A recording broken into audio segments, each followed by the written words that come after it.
Hello, and it's a pleasure to be here speaking on this topic, particularly in reference to Bangladesh, where I have spent some time and had great experiences. So there are 75 countdown countries, and these countries represent 95% of deaths and disease globally. Now, of these 75 countdown countries, only 9 are on target to hit both MDG 4 and 5. Bangladesh happens to be among those 9. And Uganda happens to be among the larger majority, the 60 plus, that aren't going to hit the targets. Okay, but to be fair enough, all countries across the board have had some progress, except that there's variation. And some countries are way faster than the others, such as Bangladesh. When you look at these the mortality ratios, there has been higher reductions annually in Bangladesh in comparison to many other countries. So what can we learn? How did they do this? How can we replicate everything, or should we just choose a little bit? So from listening to people, to Shams, Kim, John, and reading people's work, it's apparent that there has been improvement in healthcare coverage of interventions. But it's not just that. It's way more than just health. It's education, agriculture, it's empowerment of women, improvement of livelihood, data.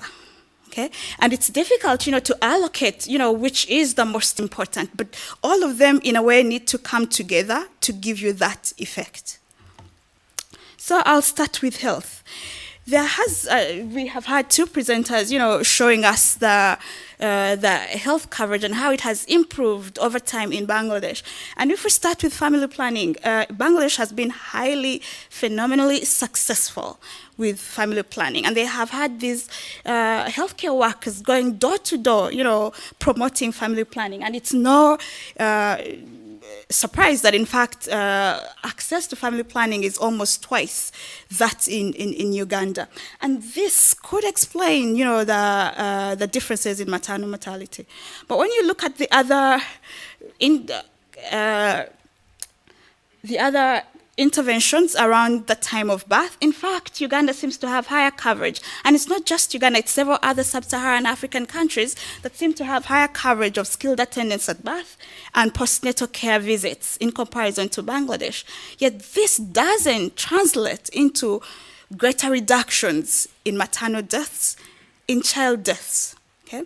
And it's perhaps a reminder that it's not just access, but also the quality of the service that you get at that health facility that together leads to these reductions.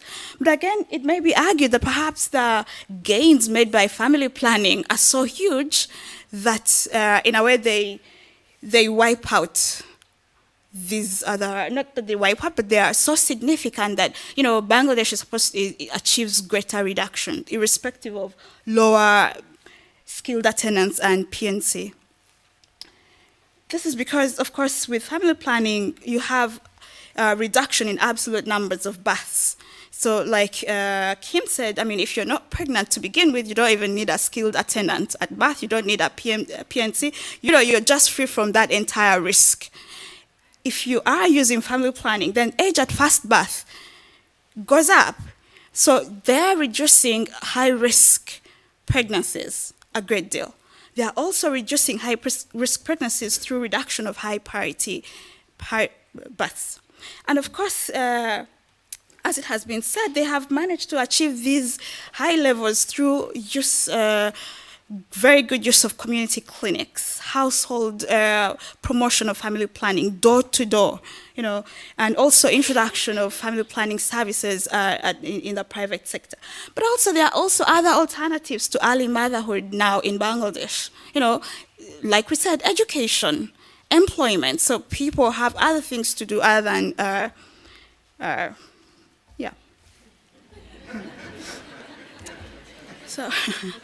So looking at the other interventions, vaccination, there's quite high coverage, I think in both countries, but we can see higher in Bangladesh. So same goes for pneumonia, with antibiotics and oral rehydration solution. Of course, Bangladesh has a very good track record with ORS, having been experimented in that country and promoted a lot by female health workers from door to door, women making it in their own households and giving it to their children without having to go to a pharmacy or a private clinic or to the hospital to get it fast.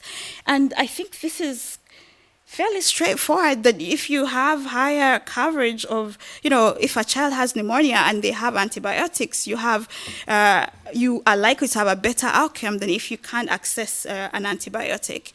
And these interventions, vaccination, pneumonia, ORS, these are interventions that can be replicated in sub-Saharan Africa and in many other countries. These are interventions that can be pulled up and would result in greater reductions than we are seeing at the moment.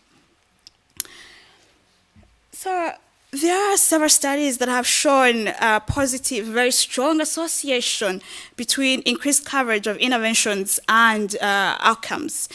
And this is a chart from the Countdown 2015, and it shows the proportion of women in the poorest 20% with access to 2 or fewer interventions. So if you have a long bar, like at the extreme end, then you're not doing so well, because you have a large proportion of your population, the poorest population, getting 2 or fewer interventions. Whereas if you have a very short one, then you're doing quite well. It means that lots of people in your country are getting at least 3 interventions. So if, in fact, increased coverage of interventions resulted automatically into good outcomes, you won't expect to see what you're seeing. And I'll just highlight Uganda is placed round about there, and Bangladesh about there. So Uganda seems to be doing a better job in coverage of interventions, but it's not doing as well with hitting the targets. We are still having high death rates, high morbidity, and high mortality. This takes me back to my first slide, that it's not just coverage of health interventions, it's a lot more stuff that goes into this for us to get reductions. I will start with female education, and this is the most recent data from the Demographic and Health Surveys, the Bangladeshi survey and the Ugandan survey. And the top line here is Bangladesh, the lower one is Uganda, and I've looked at women in the reproductive age group from age 15 to 29.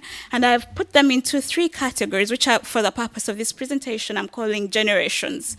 So when we look at Bangladesh, you'll see that if we start off with 25 to 29, 34% had some secondary education, then 45%, then 53%. So there's improvement from generation to generation. So there's some change that is happening. When you look at Uganda, it's almost flat. There has been 9% difference between the young ones who are just finishing secondary school right now and the older generation. But this is important because, one, if you keep girls in secondary school, you will delay childbirth. Because, there are a lot of them, they are kept away in school. But then it also, the knowledge they acquire in school will impact their use of family planning services. It will also impact their knowledge of and response to maternal and child health care complications. So it's not enough to have a facility if somebody is too afraid to go to that facility. If someone cannot navigate or they are afraid of how they will navigate in that facility, you need to, to empower these women in some other way, in addition to constructing a facility. And I have looked at secondary education because from our work, we have seen that, in fact, there is big difference between secondary education, even some secondary education, and completion of primary education. Women who have some secondary education are 50%, for example, less likely to miss vaccinations in comparison to women who have completed primary education. And I'm talking about this because one of the MDGs is universal primary education, but it isn't, in fact, sufficient.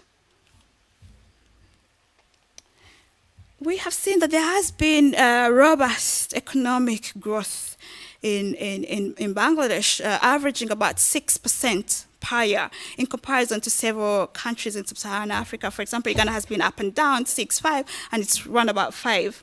But there's also been a vibrant microcredit scheme. And many of you may have heard of BRAC, which is the largest NGO in Bangladesh, but it's also the largest NGO in the world. It has managed to reach over 100 million Bangladeshis with microcredit, especially poor women. And of course, this provides them a source of income. There's also increased employment. The Bangladeshi garment factory is a very large employer here. Even when people have some money in their pockets, it increases willingness to pay for services. It increases utilization of these services, because even if you're not charging people for a drug, I mean, they have to think about all the other indirect costs, transport, food. If they are going to a hospital, they want to have a nice bestie. They don't want to have their old one, so they'll have to buy something to go with. Okay, it also translates or could translate into improved nutritional status. Agriculture, this has been, in collaboration with multiple NGOs, there has been a lot of improvement and innovation in the agriculture sector in Bangladesh. And for example, I do know that BRAC has done a lot with trying to, test out improved varieties, improved methods. And it's important because then it impacts food security and nutrition, and it also impacts income. But importantly, and I think this has been partly by the government, but also partly by NGOs like BRAC, empowering women, through these microcredit schemes, through, getting them out of their homes, making them mobile, providing them with skills, with training, such that they're able to make better strategic life choices, giving them resources. And this can be legal or political. Do they have access to land? Can they make a decision? If a child is ill, can she sell a cow or a goat or something to take that child to hospital? Or does she have to wait until the husband comes back and makes that decision? How empowered are these people? And this is both economic, social, and political. And I think this has paid off in Bangladesh. And we do, of course, know that empowered women have better health care seeking for themselves and for their children. And they do have lower deaths for themselves and for their children. There has been investment in data collection, and I think they have fairly good data, and it's coming a lot more regularly than it's coming from several other sub-Saharan African countries, including Uganda. And with this data, then they can track progress, they can plan. They can know that, we are targeting 143, we are moving at this rate. But when the data comes at best after 5 years, like we have, then it's difficult, to make changes quickly. It takes time to move things. But to summarize what I have been saying, reductions in morbidity and mortality for women and children will definitely need long-term strategic planning. It will need political will. We've seen in Bangladesh, the government for a long time has invested in girls. They have incentivized education, giving stipends to girls, or incentives like food to girls, to keep them in school. That is political will. Financing, both from the countries and from outside. Human resources, and this includes the community health workers that have been very key, as we have seen in Bangladesh. But at the same time, collaboration. and collaboration at multiple levels. We have these community health workers going into the homes, to deliver services at a continent, but also linking these mothers to health facilities. And then we have this broader collaboration with, governments, NGOs. We've seen they have BRAC, but then they have so many other NGOs working in Bangladesh. Academic institutions have a very strong role to play in this. The private sector. We saw that in Bangladesh, there has been a very rapid increase in access to health facilities, mostly, and that increase has mostly been seen in the private clinics. So in summary, it is coverage of health facilities, or of health interventions, but it's also a couple of other things. Thank you.